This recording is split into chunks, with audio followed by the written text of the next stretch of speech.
Kabarnya gimana, Pak? Sehat, sehat. Gimana kabarnya juga, William? Sehat-sehat juga, Pak. Eh, Sehat Cukup ya. happy karena sudah mulai sering hujan. Tidak kemarin-kemarin. Bener-bener. Ya, ya, ya, ya. Oke. Kita mulai ya. Wah, sudah jam 8 lebih sedikit nih. Ya, Oh, saya, eh, saya mulai ya untuk Bitok malam hari ini. Ya, selamat malam teman-teman semuanya, Sobat Bitread maupun teman-teman dari kurikulum saham. Nah, malam hari ini kita akan bersama-sama bincang-bincang mengenai IHSG di akhir tahun 2023. Apakah akan benar-benar pesta pora seperti yang sudah dinanti-nantikan banyak orang nih?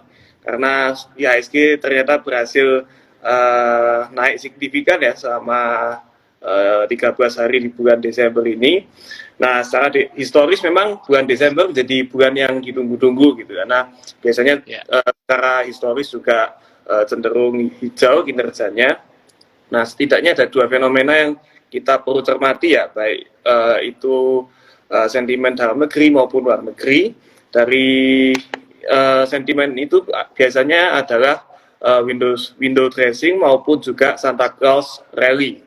Nah, fenomena Santa Claus rally ini biasanya juga identik ya dengan Amerika Serikat gitu. Apalagi kalau sudah dekat-dekat Natal, biasanya Santa Claus kan bagi-bagi hadiah. Nah, barangkali di pasar saham kita juga ada bagi-bagi cuan nih. Nah, itu yang akan kita bahas hari ini live di Instagram Bitrade bersama @kurikulum_saham.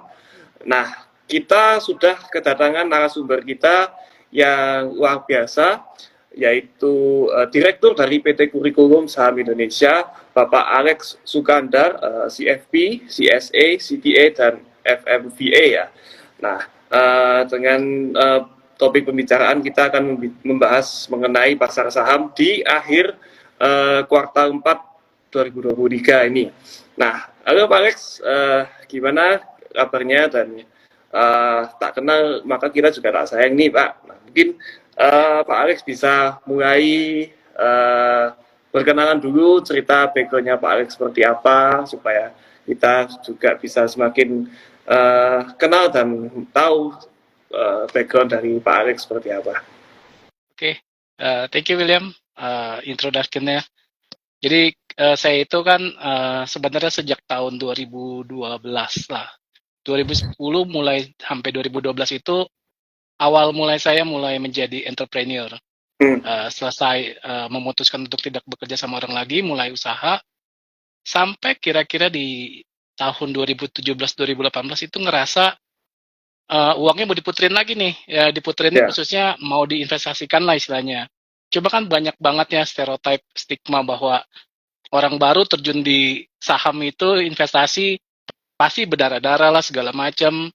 Nah, hmm. untuk menghindari itu saya ngambil sertifikasi kompetensi sana sini, terus ngambil license juga di OJK. Tujuannya sebenarnya buat memperkaya diri sendiri dulu, memperkaya ilmunya gitu.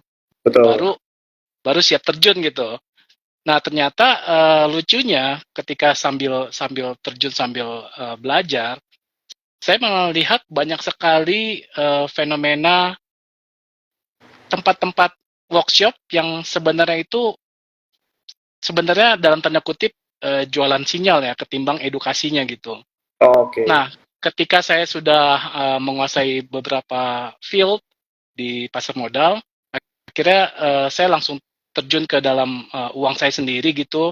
Saya Hmm. praktekin sendiri, works atau enggak. Kalau misalnya sudah, saya bilang dalam hati saya, wah ini kalau misalnya memang saya bisa jalanin, coba deh saya coba masuk ke dalam edukasinya. Nah, Ya, disitulah ya. saya dirikan kurikulum saham. Jadi, Oke. jadi sejak saat itu, saya selain sehari-hari untuk jelasnya trading, saya juga edukasi juga. Oke. Itu, ya. Mantap. Jadi memang eh, berarti sudah cukup lama ya Pak jadi edukator di dunia pasar saham ini. Ya, maksudnya itu kan nggak yang harus tiap hari ya. Betul, betul. Justru kalau kalau tiap hari itu sebenarnya saya trading pun juga nggak tiap hari juga. Saya Hmm, lebih banyak oke. sama keluarga juga, terus sama saya kalau trading benar-benar yang harian itu saya lebih memilih ke komoditas. Oh, berarti nggak cuma Iya, nggak cuma di saham. Di saham itu saya malah lebih prefernya itu ke swing ya, swing, ya, lebih jangka lebih ke panjang. swing. Betul. Oke, oke, oke. Wah, menarik nih background-nya dari Pak Alex. Nah, sebelum kita ngobrol-ngobrol lebih jauh lagi, jangan lupa teman-teman untuk follow akun Instagram dari Kurikulum Saham @kurikulum saham nyambung semua, dan juga jangan lupa untuk follow akun Instagram kami Bitrate @bitrate_edition ya. Nah, kalau kita bicara pasar saham Indonesia kita nih Pak, 3 hari terakhir ini gimana menurut Pak Alex, IHSG Menarik ya. kayaknya Sebenarnya tuh naik nih. udah beberapa bulan itu market IHSG itu kayak lagi bergerak sideways di dalam sideways. Jadi Betul. sideways besarnya itu terakhir sejak April 2022 yang ATH pertama waktu itu, Ya, setelah sampai rally ya, setelah rally dari COVID ya. ya betul Itu betul. kan sampai ATH-nya itu April April 2022, 1 tahun yang lalu. Nah, dari situ tuh pergerakan IHSG itu membentuk sideways yang besar. Coba aja kalau misalnya mau gampang sih lihatnya di cek di weekly ya, weekly Ya, chart. likuiditasnya kelihatan Nah, bagus. ya, terus setelah itu bergerak sideways, sideways kecil gitu. Sideways kecilnya itu bergerak cukup panjang Hmm. sampai akhirnya 2 minggu terakhir ini kan rally lagi ya. Nah, hanya saja rally-nya itu memang kena ke area supply zone Hmm, sejak ATH terakhir itu September 2022. Di September 2022 itu kan ATH terakhir kan tuh. betul betul. ATH terakhir di HSG. Nah, di situ Ya, menyisakan ada supply supply zone. Jadi sebenarnya koreksi hmm, yang sekarang sih koreksi wajar. koreksi wajar ya. Iya, karena yang kabar baiknya itu adalah rally yang sekarang ini keluar dari sideways kecilnya. Jadi masih ada potensi untuk bisa Masih sampai ke atas yang ya. minimal ngejar-ngejar yang ATH yang kemarin lah. Ya, ya, atau ya Iya, tidak masih bisa masuk lagi ke area 7.200 sampai tujuh betul ribu betul. Belum lagi setidaknya. kan kalau lihat dari sentimen dari makroekonomi kita kan juga lumayan mendukung Betul, betul. gitu. Iya, Ya, memang harusnya kalau seandainya sekarang mulai koreksi pun masih wajar. Hari ini masih closing wajar. Iya. kemarin sama kemarin lusa juga Kalau nggak cenderung salah koreksinya yang sekarang itu baru menyentuh Fibo 0,3-nya deh. Dari swing high ke swing low terakhir. Itu oke. 0,3 juga belum nyampe. Masih Masih masih sehat sih, masih ya, koreksi masih sehat. baru keluar Iya, sedikit ya. bawah Vivo 38,2-nya ya, Iya, ketahan benar. 50% nih. Pas ya Ya, mendekati 50% itu ketahan shadow-nya di sana. benar Ya, benar benar. cerah dari swing low sama swing high terakhir. Kalau Hmm, lebih jauh lagi nariknya dari awal 1 November ya, ini masih baru di Vivo ya, yang pertama nih 23,6%. masih geli-geli ya. masih benar-benar pucuk. Benar-benar di Betul. awal. Cuma kan kalau kebanyakan trader kalau yang nggak melihat ini kan kesannya langsung takut ya, langsung kena takut gitu, kena fear. Ya, ya, ya, kena fear, Mm-mm. kena. Wah, ini gimana nih ke depannya ini kok? Iya, benar. Padahal Ini sih benar masih koreksinya koreksi wajar banget ini. betul mau beneran rally atau ini ya Kayak ditahan-tahan ya. naik terus turun lagi, Iya, iya. downtrend lagi gitu.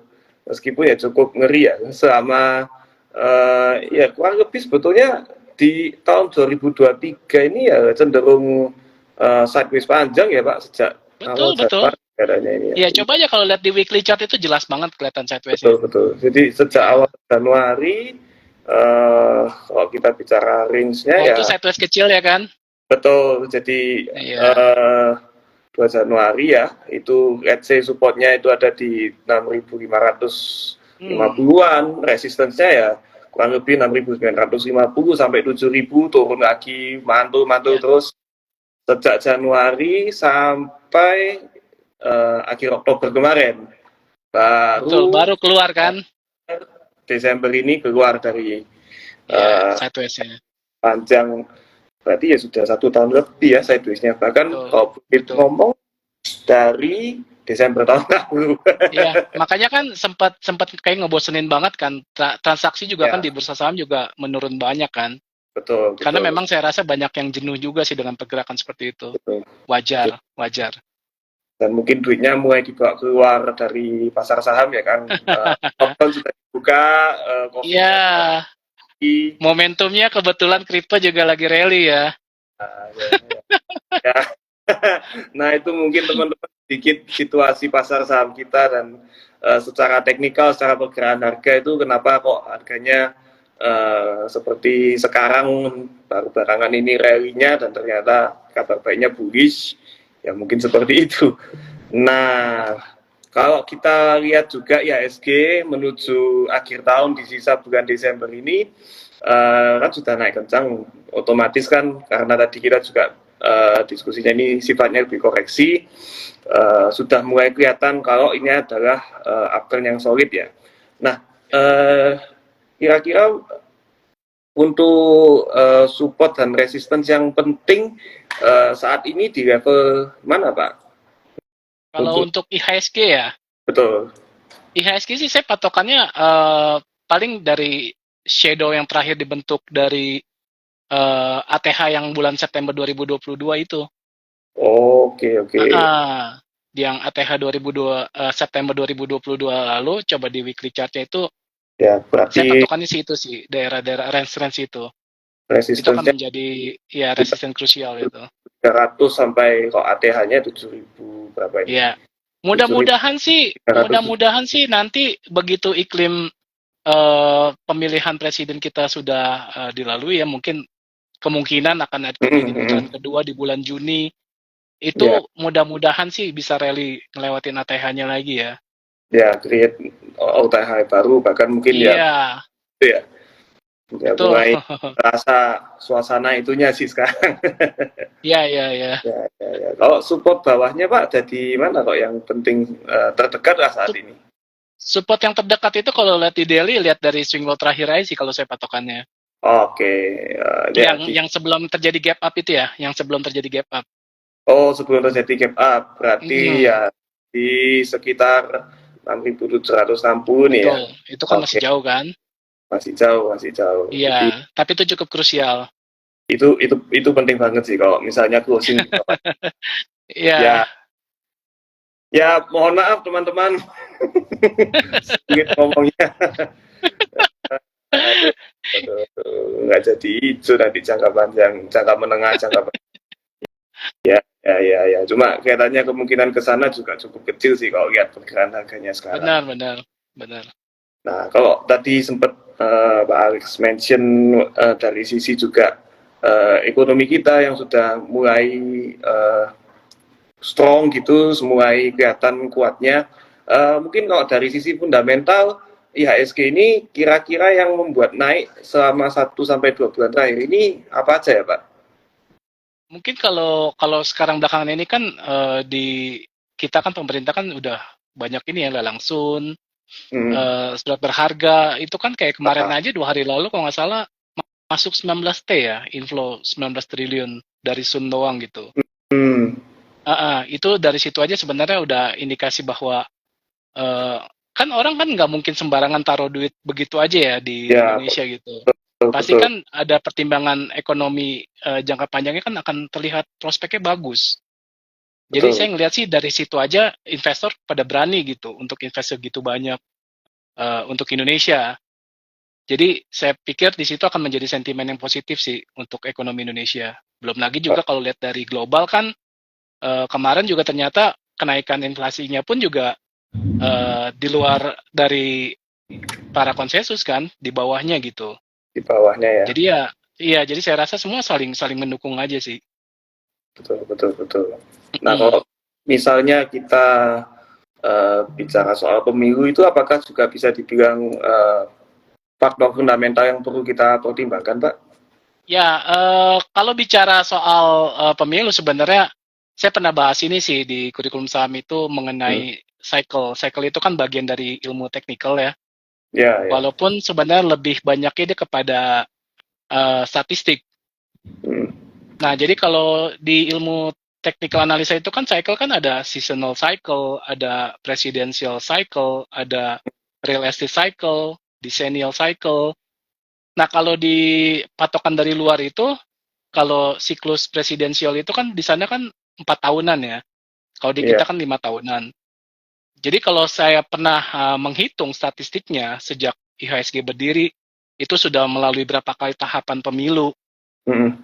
Yang paling jelek itu adalah pre-election, artinya 1 tahun sebelum tahun pemilu, yaitu ya Oh, sekarang 2000, sekarang. 2023. Ya. Iya, jadi saya jadi bikin statistiknya itu adalah pre-election sebelum sebelum tahun pemilu, Mm. election year-nya yaitu di tahun pemilunya Tahun. yaitu di tahun 2024 kan, Mm-mm. sama post-election Satu tahun eh, 1 tahun setelah pemilu ya. Memang setelah. secara statistik itu yang paling nggak bagus adalah pre-election, 1 tahun sebelum pemilu, di mana yaitu tahun sekarang 2023. Jadi percaya nggak percaya dengan statistik, tapi itu yang terjadi. Memang kan kita ngerasain juga kan 1 tahun ini Mm. market kayak nggak bergerak kemana-mana, seolah-olah ya tadi sideways panjang kan. Betul. Tapi ya by statistik memang tahun pre-election itu memang nggak bagus secara return ya, secara Mm. return performa IHSG-nya. Nah Semuanya. nanti yang paling bagus itu justru pas di election year-nya, yaitu di Oh, tahun 2024. tepat ya. Ya, Nah, kalau lihat secara cycle. Makanya mm-mm. kenapa banyak banyak sekali ya pengamat politik itu kan kemungkinan besar akan diadakan putaran kedua kan. Betul, Putaran betul. kedua itu paling nggak di bulan Juni ya. Bulan Iya. Juni, pelantikan Oktober, nanti ada pemilihan menteri. Itu Mm-mm. mudah-mudahan akan membuat rally IHSG semakin kencang sih naiknya. Oke, oke.